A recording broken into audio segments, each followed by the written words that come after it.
Later that night, Douglas is woken by someone tampering around him. He starts and looks around sharply, expecting scrappers. "It's all right, Doug. It's just my driver," Oliver whispers. Douglas looks over at him, relieved. It's dark, but he can see smoke rising from his funnel and someone working in his cab. "I'm just greasing you, old boy. You'll be glad to know you're not as bad off as we thought you might be," says the man at his side. "We're nearly ready to go," Oliver continues quietly, and Douglas can tell he's eager. Douglas, however, is worried, his previous experience having not ended well. "You'll want to keep the lamps off until we reach the main line, and fill my tender when you fill Oliver's bunker. There'll no likely be many coal hoppers left out there." "If any," Oliver's fireman agrees, as he sticks his head out of the cab. "We're all set. Are you ready?" The driver nods and climbs aboard Oliver. Douglas watches as he eases forward and then back, switching lines, and buffering up to him.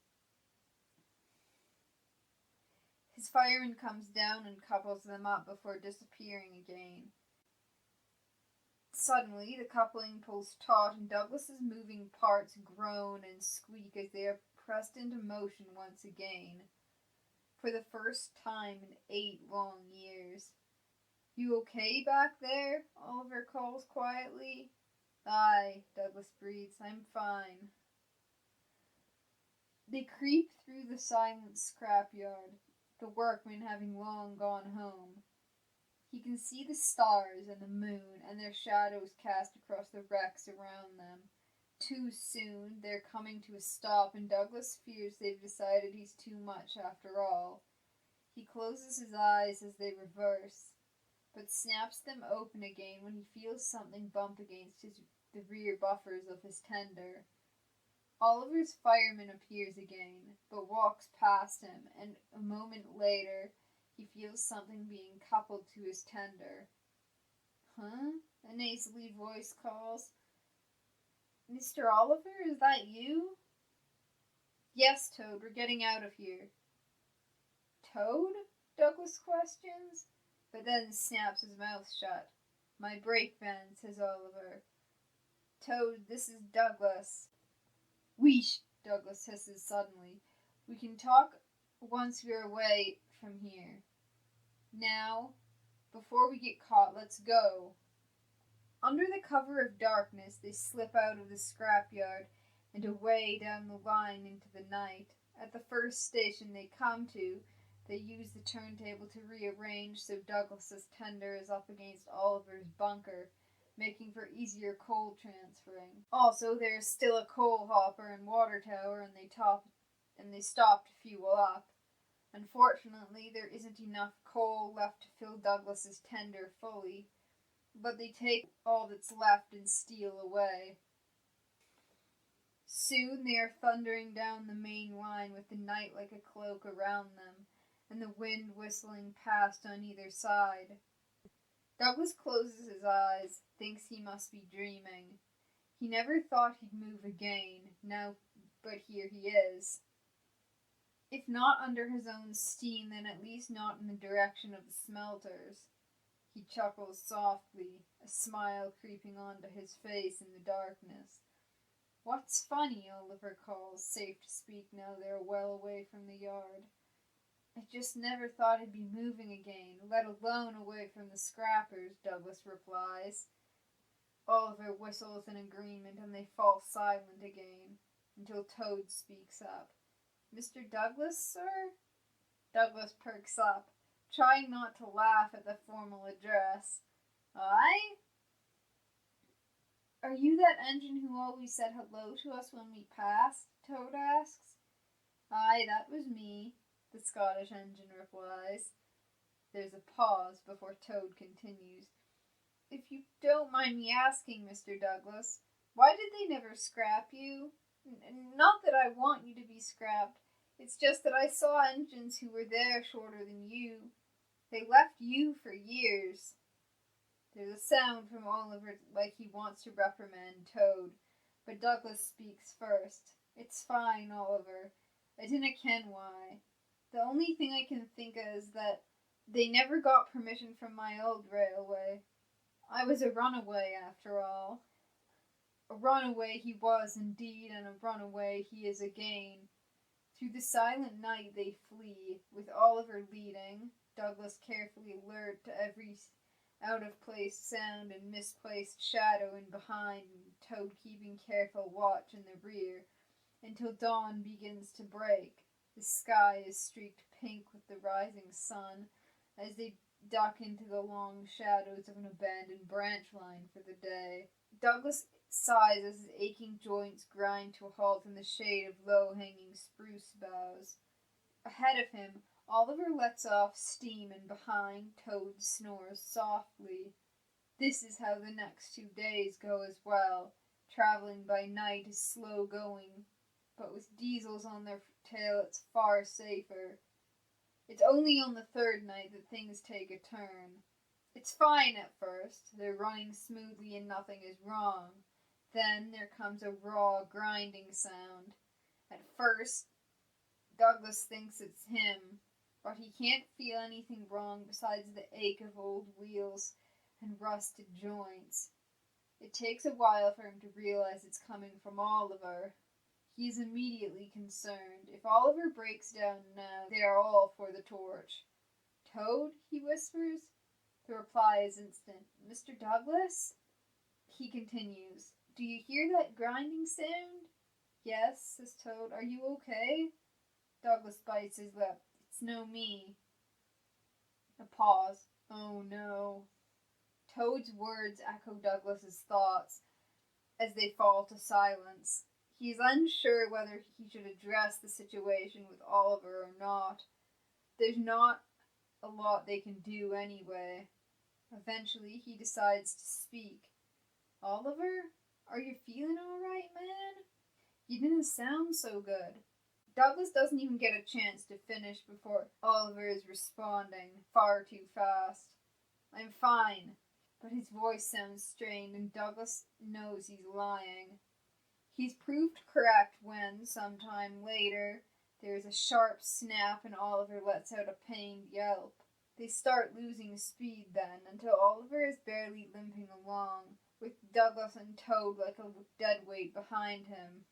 Oliver, his driver calls, we'll have to stop. You can't go on like this. No, Oliver rasped back. I have to keep going. I told Douglas he'd see his brother again. I won't let him down. Your driver's right, Oliver, says Douglas. You can't keep this up. Stop and let them look. There might be something they can do. I can't, Oliver replies. If I stop now, I won't. There's a jerk as Oliver's driver applies the brakes, and for a moment he thinks they're going to stop, until Oliver snaps, no, and forces them back off. I can make it to the terminus. We just need to get to the terminus. Douglas is about to ask Toad to use his brakes when he's interrupted by another snap. Oliver cries out in pain, and this time they do stop.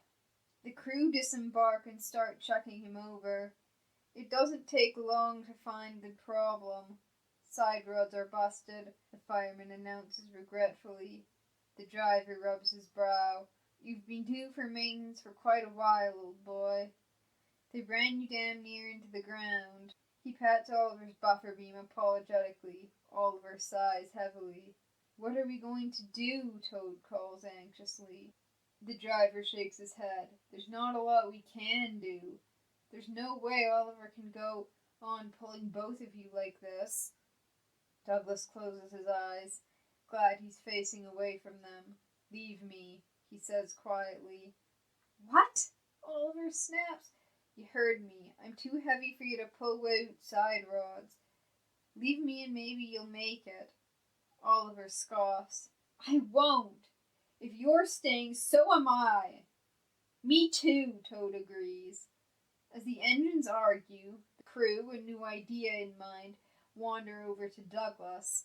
The beams of their torches flicker over him and they mutter as they putter.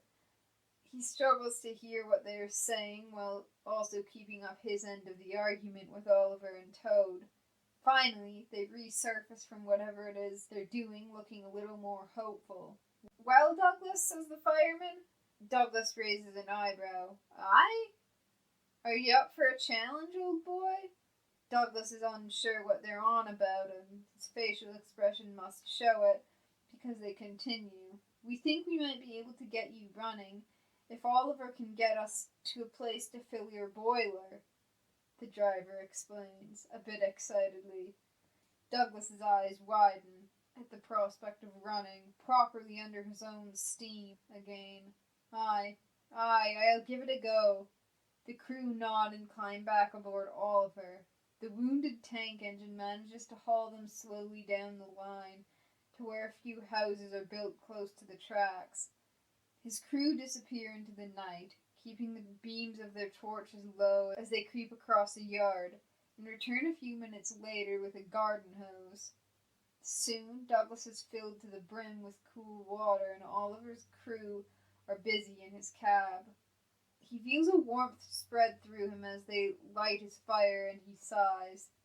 Oh, how long it had been. "Here's to hoping his tubes aren't clogged with debris after sitting so long," says Oliver's fireman. The driver grimaces. "I hadn't thought of that," he says. "How do you feel, Douglas?" Warm, sir. I never thought I'd have a fire lit again," Douglas breathes contentedly. The two men chuckle. "This must be nice, then. Does anything hurt?" "No more than usual," Douglas replies. "We'll see once we get moving, though." That they did. By the time Douglas had finally built enough steam, the sky is beginning to lighten and everyone is anxious to get going. Oliver's driver opens the regulator, and Douglas, still facing backwards between Oliver and Toad, eases into motion. He squeaks and groans with the effort, but with his companion's encouragement, is soon puffing down the track. Half an hour later they come to a Y line, and, thankfully, rearrange themselves, so Douglas is facing forward at the front. Now able to see where he's going and no longer running tender first, they pick up speed. Time goes by. Douglas can hear Oliver and Toad chatting behind him, but doesn't join in, wanting to save his energy for the task at hand. He's growing tired as the sun begins to rise, his worn, rusted parts aching, and he's aware they need to either find a place to hide or make it to the terminus before the first trains come around. As if reading his mind, Oliver spoke. "You're going to have to stop soon. It won't be long before trains are running again." "Aye," Douglas agrees with a sooty cough. He looks around worriedly. The coast is quite built up. There aren't many disused sidings or derelict sidelines around. There's no many places, he gasps a breath, to hide along here. "Do you think we'll make it to Barrow, though?" Toad called anxiously. "We dinna have a choice," he replies lowly and presses on. A while later, a sentient diesel rumbles past, pulling an early passenger service. It raises an eyebrow at the motley crew, but otherwise keeps itself to itself. Douglas glares after it, but is too exhausted to say anything. He breathes heavily, and his cough has turned into a wheeze. "Douglas, you don't sound so good," Oliver worries as they pass another diesel pulling a goods train.